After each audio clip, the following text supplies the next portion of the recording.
يا بنتي، نعم. هو انا مش قايلك على البنطلون ده عايز تغسليه وتخيطيه وتركبي له زرار؟ هو انا مفيش كلمه ليا في البيت بتتسمع؟ وانت قايل لي الكلام انت قاعد عمال تلعبي في التليفون. انت قايل لي الكلام ده بقالك قد ايه؟ من ربع ساعه. من ربع ساعه؟ وزعلان؟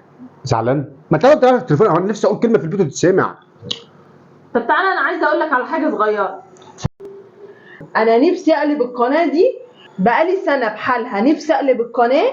انا ما بعرفش الا اقفل التلفزيون واشغل التلفزيون، اكتر من كده ما بعرفش. كم مره قلت لك روح غير الريموت؟ ده الكلام ده من قريب تقريبا، من سنه. من سنه؟ من سنه.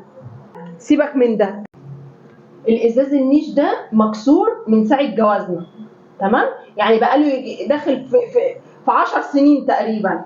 كذا مره برضه اقول لك غيرهولي عشان ما ينفعش والتراب بيملاه. انت تعرف ان ده اللي بيفكرني بعيد جوازنا. سيبك من ده، تعالى اوريك حاجه. اللمبه دي فرقعت، كم مره اقول لك برضه غيرها؟ كم مره؟ مفيش فايده. بص مجبسينها ازاي باللزق، واللزقه حتى وقع. مفيش فايده. تمام؟